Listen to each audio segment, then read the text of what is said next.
your pastor that stands up in front of your church this week that preaches the same stuff we're talking about here is desperately waiting for the audience to go, yes, I'm going to turn away from the blah and I'm going to follow Jesus. Hey, everybody, this is James Rock. I am here at the Trout Lake Camps podcast studios. That is my friend Justin.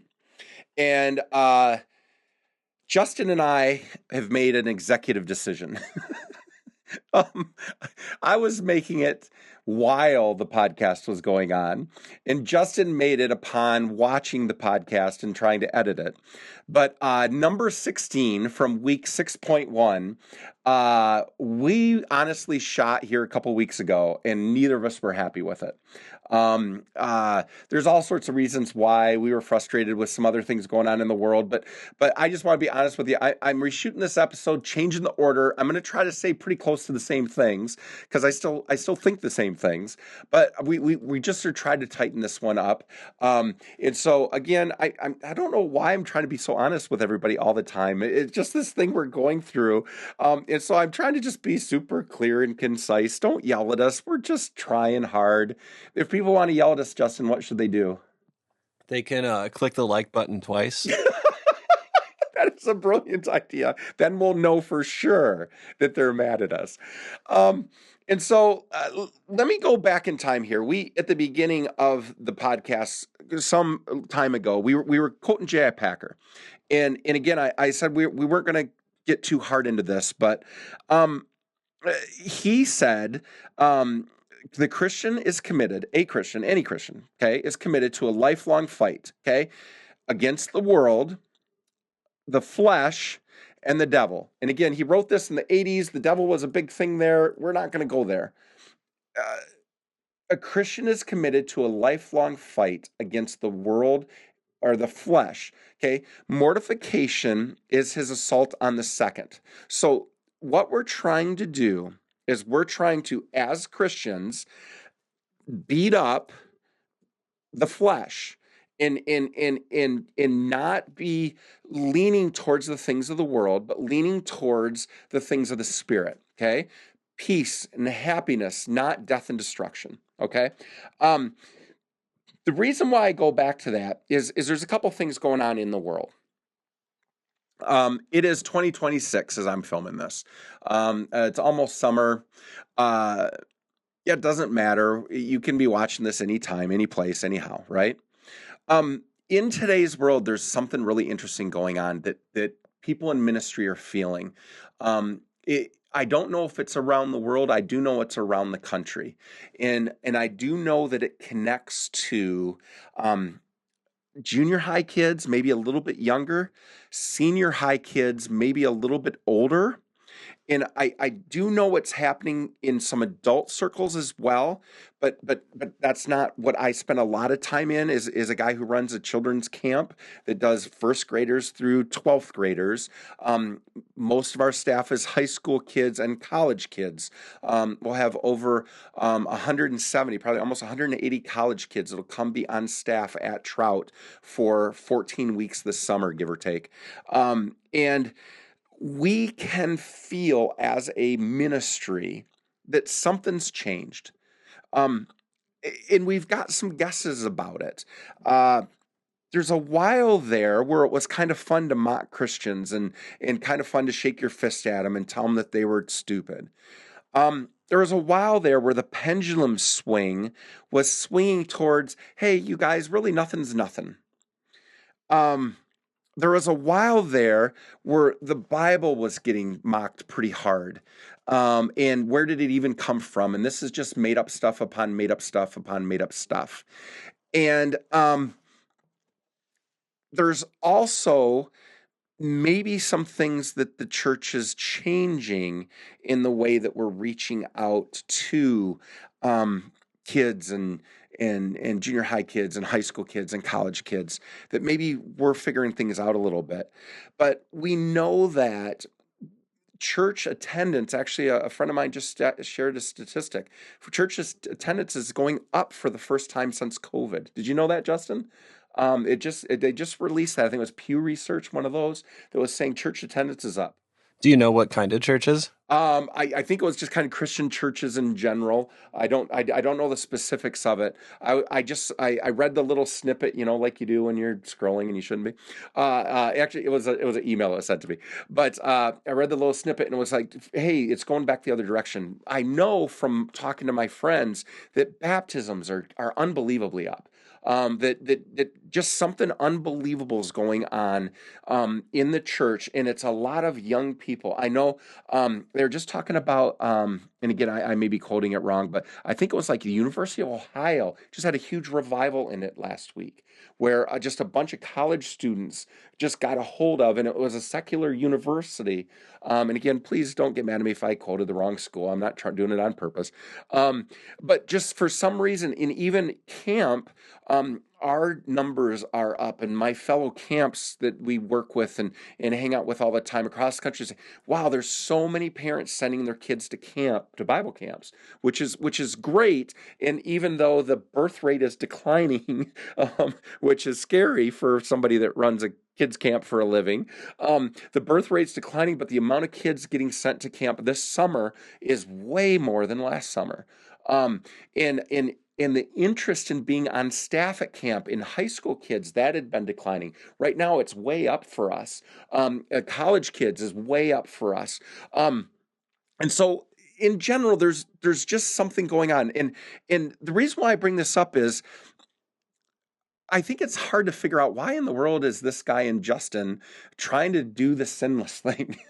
What is the point of giving everybody a piece of paper to mark out their sins? What is the point of pulling out John Owen from 1380, whatever it was? What is the point of all this stuff? Packer he died a couple years ago. What's the point?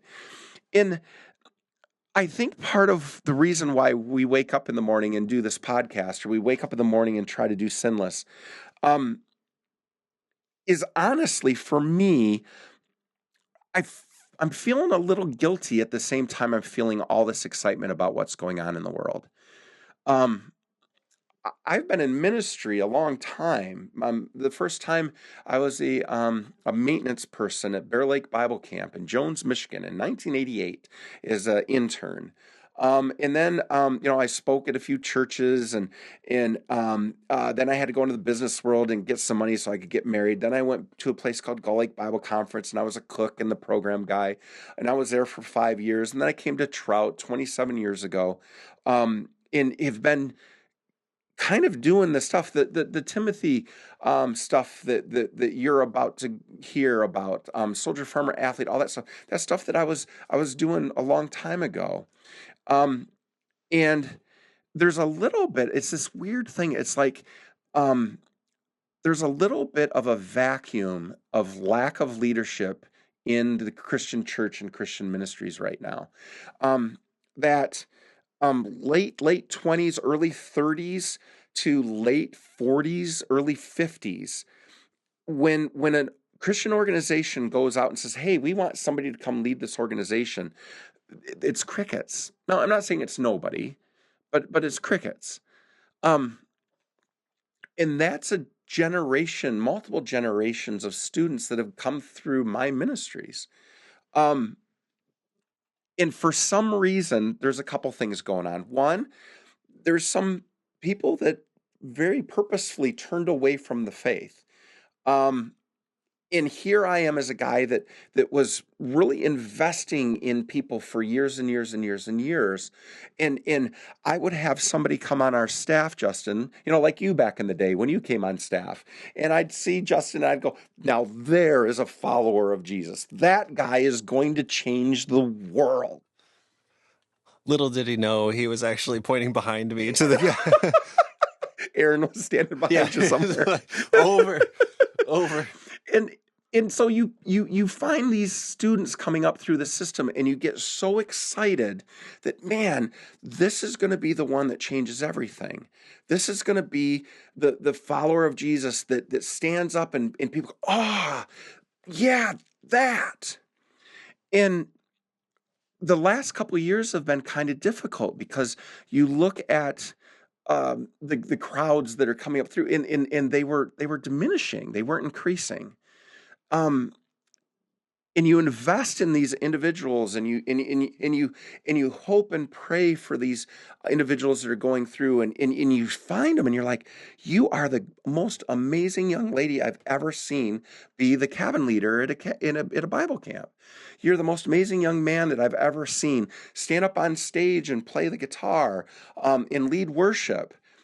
And then 5, 8, 10 years later, you find out that kid that was leading worship isn't even a believer anymore, isn't sending his kids to camp anymore. Um, and he was somebody that had the ability to move my heart when he was leading worship, because his story was so up and down, and you just don't know what to do. Now, that's not saying that there's not amazing people doing amazing things through the last few years of ministries. There's so many that are out there still doing great work. I've got youth pastors that I've worked with for all 27 years in ministry here that are still youth pastors or are now pastors, doing amazing works.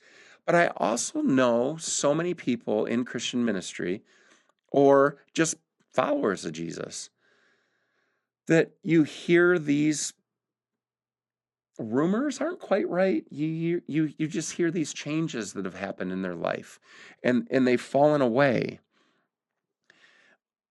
When you want to ask why we're sitting here doing this sinless thing, I I think maybe one of the reasons is, and even me as I look at my own spiritual life, when I wasn't actively pursuing Jesus, and that's several times in my 56 years of life.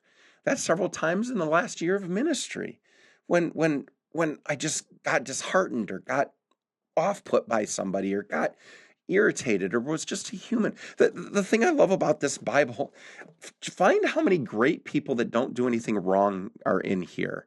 And there's basically the one guy. This Bible is full of struggling Christians that are struggling with their faith. And just this last week, I just happened to set up. I met with another guy who was a cabin leader and then led music, and then was talking to him about his faith, and he just changed churches, and he's got his kids, and he's really trying to get his kids excited, and he was talking about praying with his family, and I'm like, oh man, Josh, I just love hearing this story, because I can get so sad about people that are from your generation of being on staff at Trout back in the day, and just hearing. And then a few hours later, I was on a phone call with Erica, and I was like, oh, Erica, you just make me happy just hearing your voice. And she's talking about how she's trying to make work her ministry, and she wants to do a media firm, and all this kind of stuff that she's working on. And she's leaning so hard into her faith. And that's what Sinless is about. We're not doing this because Justin and I are making money on this thing. It's actually the opposite. We're pouring money. Every website that we're trying to hook up with wants another year of money for some reason, and I just keep running a credit card and going, we'll make this work. The reason why we're doing this is we want to try to have an impact, and we want to try to reflect Jesus to you. Um, and we want you to develop a faith that's not easily lost, not easy, that you're not easily separated from. And I don't know how to explain that any other way than be honest and say, man, I'm frustrated sometimes in ministry. Your pastor that stands up in front of your church this week that preaches the same stuff we're talking about here is desperately waiting for the audience to go, yes, I'm going to turn away from the blah and I'm going to follow Jesus. That's the weird part of this. So I guess I'm asking, will you pray for Justin and I? Will you pray for those that are taking on this challenge and trying to sin a little bit less today than we did yesterday? Because my hope is that that's not just about this challenge. Can I not sin for a day? And if not a day, a second day. If not, and if 2 days, can I do a week without sinning? but it's really the underlining factor is, can I live a faith that is so obvious to the people around me in the choices that I make, in the way I reflect who Jesus is, that it has an effect on the world around us. And again, I've done this episode once. It didn't work. I'm hoping this is a better explanation as to why is it that we're taking the time and hitting these Bible verses so hard and saying, "Hey, I'm going to try to sin less." And the reason is because we want to see God at work in your life, in not because you're not sinning, but because you're actively seeking him out. Again, this isn't a salvation thing. This is a living day to day thing, because it's my goal that you change the world based on the choice of choosing to follow him. And I know I've probably said a million things wrong in this explanation. How many things have I said wrong, Justin? Just one, Just one. but I'm not going to tell you which one. Thank you, Justin. I appreciate the help. I I want I just I really earnestly pray that if by following this sinless program that you find that you feel closer in your walk with God. And that's why we're doing this. Thanks.